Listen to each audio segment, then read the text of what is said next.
Oh, lõppude lõpuks on see saade läbi ja Kristel, sa oled saanud nüüd auväärse hõbedase koha, nagu oma Paul Keres või midagi.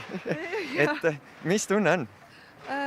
Ülisuper, mega äge tunne, sest et Mardi järelt teiseks jääda või võita teine koht on praktiliselt tegelikult ka ju võit mingis mõttes, et mul on Mardi üle ülihea meel ja lahe.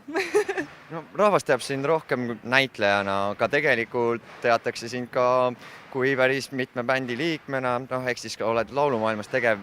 Kumba teed pidi sa nüüd plaanid edasi minna?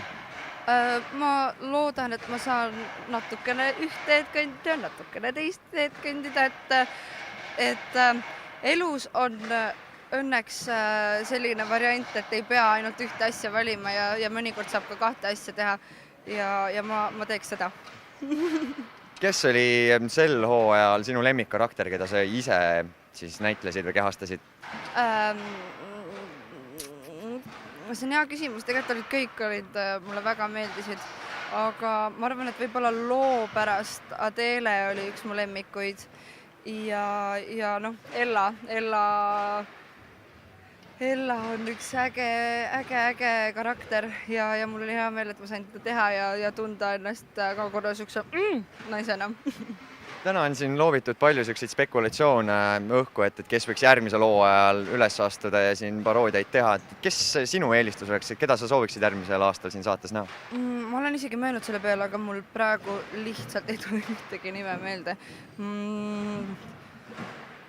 Ma ei tea, äkki Grete Klein tuleks järgmine hooaeg. Vaataks ka, mis värk on. Kas ta laulda oskab? Oskab ju. Grete ju laulab küll aga rohkem, ma ei tea, kedagi ägedat, aga Ruudumeeskond ja TV3 meeskonnad, nad on nii tubli, nad leiavad niikuinii mingisuguseid üllatajaid ja mingi väga ägedaid karaktereid siia, sest ma üldse ei muretse. Nüüd on hooaeg läbi, mis plaan puhkuseks on? Lähed, sõidad ära või naudid kodus talve? Esialgu väga palju puhata ei saa, puhata saab alles vist jõulude paiku ja plaan on minna koju ema-isa rüppe ja Saaremaa rüppe, sest ma pole nii ammu kodus käinud ja ma ootan seda nii väga ja ega väga erilisi plaane pole, vegeteerimisplaan on. Selge, suur tänu ja palju õnne sulle veel kord! Aitäh!